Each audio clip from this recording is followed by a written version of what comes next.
My name is Karen. I married my husband, whom I met at a university mixer at the age of 22, and we are now in our 8th year of marriage. We both love our jobs, and we don't have any children yet. We do have some desire to have kids eventually, but in this day and age, we wanted to work full-time as long as we could. Our jobs kept us both busy, and while we couldn't call it a life of misconnections, we both often worked late, and given that we've been together for 12 years since our university days, there wasn't exactly a daily mood of eager baby making. What's more, we currently live in New York, but my husband has told me that he intends to take over his family business in the future, so it's decided that we will return to his hometown in rural Nebraska. I had agreed to this. I was starting to think that it was time to start considering our future. I was, of course, feeling some pressure due to my age, but for now, I wanted to prioritize my current life as a career woman in the city. I get along well with my husband's parents, and I just had a phone call with my father-in-law the other day. Normally, in-laws would be asking about when we are going to have children, but they don't. Instead, they always show their consideration by saying things like, "Karen, our son can be quite selfish, isn't he? Thank you for looking after him." I felt that even if we move to rural Nebraska in the future, we can get along well with his parents. So for now, I was determined to fully enjoy my life and work in the city. Then, one day, as usual, when I returned from work, unusually, my husband had come home earlier. Even when I had to work overtime, I usually return home by 8 p.m. at the latest, including the time I spent shopping for dinner. And no matter how late it gets, I am home by 9 p.m. But my husband sometimes comes home past midnight, so I couldn't help but blurt out, "Oh, that's unusual." That day, I did some shopping at the supermarket and got back home at 9 p.m. It's rare for my husband to be home at this hour, and the atmosphere was gloomy. He was sitting on the couch, silent and brooding. Had something happened? "Welcome home." He doesn't even respond when I talk to him. "What's wrong? Are you feeling unwell?" I tried talking to my husband, who was sitting on the couch, several times, but he didn't respond, so I decided to start preparing dinner. We rarely had the opportunity to have dinner together, except on special occasions, but I always prepared a light meal that he could have whenever he came home. I was proud of myself for being such a good wife. That day's menu was loaded potato soup, steak, mac and cheese with some broccoli. I'm used to making quick meals, so I whipped it up in no time. "Dinner's ready!" Upon reflection, it has been quite a while since we sat down and had dinner together. My husband silently moved his food from the plate to his mouth. "Hey!" His silence throughout the dinner was unnerving. I was getting worried. Had something happened? Could he be cheating? Or was he fired from his job? Or maybe he's feeling unwell due to some illness. Worried, I put my fork down and asked, "What's wrong? You're awfully quiet. If something has happened, you should tell me. If there's something you want to say, then say it clearly." I confronted him in a strong tone.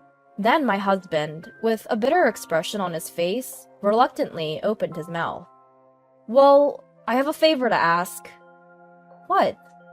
"A favor, huh?" I had thought he was going to say something bad. I was relieved. As long as it wasn't anything too terrible, I thought I'd listen to his request. "You have your parents' place in the countryside, right?" "Yes." He brought up my parents' place in the countryside out of the blue. I was surprised. Then, shocking words followed. "My father's company it has incurred some debt." "What? Your father's company?"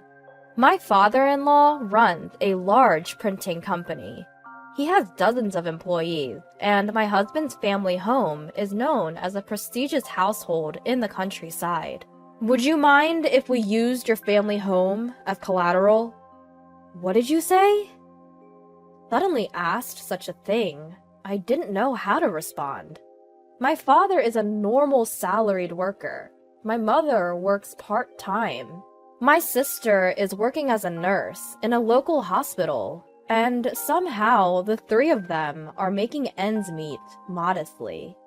Even if it's for the sake of my husband's family, why does my parents' house have to serve as collateral? Sorry to say this, but your family's house it's normal. Unlike mine, right? Normal. Unlike his. What does that mean? Indeed, compared to the family of my husband, who runs a large local business, we are an ordinary family. In truth, my family is in a tight spot right now. If things keep going this way, we're going to bounce a check for the second time. That would lead to bankruptcy. We desperately need a loan of about $500,000. No way. I was shocked by the amount, but I was more surprised by my husband's next words. We come from a special family that runs a business, but your family is just the typical one, after all. Taking a risk wouldn't matter that much, would it? Even if something were to happen, you could always rent an apartment and live there as a family. Everyone in your family is working, right? You guys can manage that, can't you? Excuse me? We come from a family of different social status. There's a huge difference between my family going bankrupt and yours going bankrupt. I'm sorry, but can you hear me out just this once? Do you even realize what you're saying? Ignoring me, my husband continued. I hate to say this, but I could have married a woman of higher status than you. Someone like a wealthy daughter. Why would you say that? Despite that, I married an ordinary woman, like you. You must have been thrilled, right? It's like marrying into money. Be grateful for your luck of marrying a man like me, and listen to me in times like these. It's true that when I married my husband, both of my parents were happy that I was marrying the only son of a business owner. But they were also very apologetic, saying, we somehow feel like we're not on the same level. But I didn't marry my husband because I was aiming for a rich man. We both loved reading, met at a book club, and decided to get married because we found love for each other. But deep down, I couldn't believe he had been thinking like this. My husband's abusive words became more and more harsh. Your sister! Why is she still living in the house she was born in? She's a nurse, isn't she? She should get married and leave home already. If it's just the two of your parents, they can easily rent an apartment. It's cheaper in the countryside. Enough is enough. I started to lose my temper. That house was left to us by our grandparents, and our parents built it with their sweat and tears while raising us sisters. You're saying it doesn't matter what happens to it? But my husband wasn't listening anymore. Look, none of that matters. Don't bother me with your small-scale stories. Working to raise you two sisters. Huh. From the beginning, you and I were a mismatch. What? Call it a folly of youth, but during college, I got caught up in love and ended up choosing you. I should have looked at reality more. Even now, we're both working, right? If I had married a more sophisticated lady, I would have had the support of her parents, and she could have been a housewife. Wait, are you even looking down on me for working? And it's not like you're at some top-notch company. You're desperately clinging to a regular job, looking so poor. Do you even know what you look like? You say you're busy with work. I don't know what kind of job that is, but you rush around every morning to bring home such a low salary. You even cut your hair short because of it. You were cute when we first met because you were young, but now you lack charm. How did this conversation about using my family home as collateral end up turning into him bad-mouthing my family, and even my appearance? Even if his emotions are getting the best of him because of his family situation, he's far across the line. Still, my husband went on. Some say working women are attractive. But you're not one of them. I would much prefer a woman who lives a leisurely, elegant life, like my mom. Classy, you know? Why would you say that? I couldn't hold back my anger anymore as my husband began to completely negate me. If you don't want to get divorced, put up your parents' house as collateral. I'm still young and have the right to choose another woman. It's me who's going to climb up the social ladder from now on. Plus, I'll be the president of the company in town someday. If you don't want to be dumped, just listen to what I say. The man spewing these abusive words in front of me was no longer the husband I knew. What a horrible man he had turned out to be. My family should get saved over yours. I was shocked, realizing that this must have been his true feelings all along. Because my normally quiet husband, a man who's usually hard to read, was being unusually vocal. Something inside me snapped. Hey, what happened with that matter? My husband asked me one morning. I hadn't spoken to him at all since then. Perhaps he had started to feel rushed, or maybe he had simply decided to stop hiding his true nature after openly expressing his long-held thoughts about me. His attitude remained incredibly arrogant. I'll give you an answer tonight. Upon hearing my response, he left the house. I filled in all the necessary items on the divorce papers I had brought from the city hall, signed them, stamped them, left them on the dining table, and then left the house. That evening, "Hey, what's this? What are you trying to do?"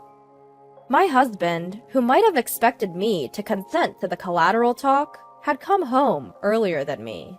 He was flabbergasted, looking at the divorce papers on the table. "You see these papers?" I responded coolly. "What are you thinking? Now's not the time for this kind of charade. I've told you, my family's in a pinch, haven't I?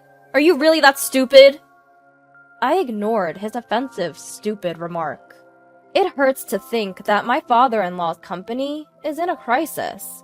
But I just couldn't forgive this man for taking advantage of the situation to express his true feelings. "You're just an ordinary woman.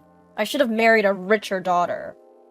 He had been carrying on with our married life all this while, thinking such things.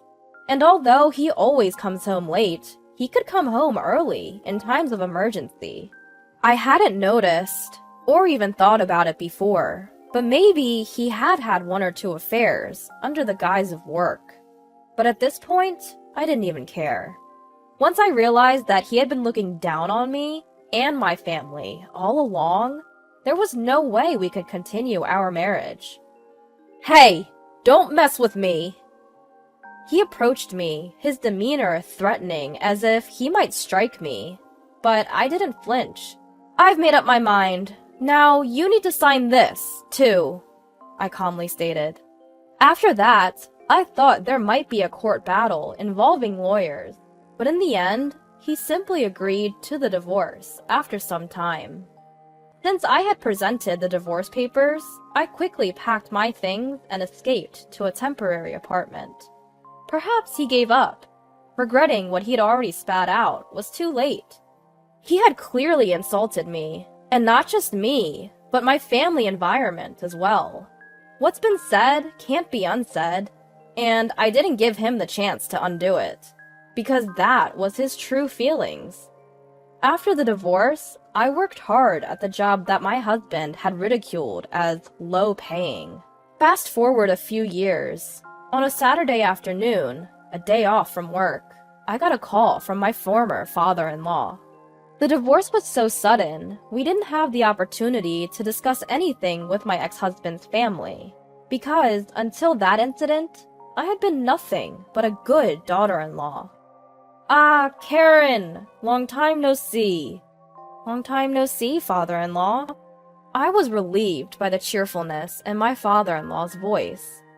I tried to start the conversation, but my father-in-law interrupted me. "I'm sorry about that time. I've heard a lot from my son." Yes. My father-in-law seemed to have completely forgiven my impoliteness. I think you know the situation, but since then, our company has recovered, and my son has returned to our hometown to help with the business. Is that so?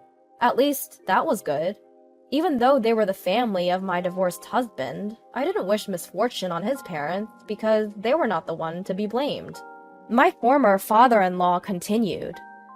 Well, basically, my son came crawling back to us after you divorced him because that hurt his ego so much. And, well, you might not be interested, but I wanted to talk about our son. Yes? I had no choice but to listen since I couldn't just hang up the phone. Since that time, he's been really down in the dumps. He's simply unmanageable. Really. I don't like speaking ill of my own son like this, but he's got this big attitude, like, I'm the son of the owner of this company, and he's alienating the employees. His ego has grown even larger since he moved back from New York, and he's just not well liked at all. I see. He came back out of nowhere and started acting all high and mighty. We don't know what to do with him. I can somewhat imagine the situation. After all, he had such a low opinion of me, his own wife. He probably looks down on the employees of his father's company as mere servants. Several years have passed since then, and he's likely seated as an executive director. His personality has probably warped further, making it impossible to handle him. I see. We caused a lot of trouble for you. Anyway, Karen, this might be odd for me to say, but I hope you find true happiness. I know my son has been a real handful. That's not true at all. I hope you stay well, too. After hanging up the phone, I was relieved to know that his company was doing fine, and I couldn't help but envision what my ex-husband might be like now. But my imagination only lasted for a minute or two. Right after, I received a text from my current boyfriend. I've chosen the restaurant for tonight. Here. There was a link to an upscale sushi restaurant in the iMessage. Got it. See you at 6 p.m.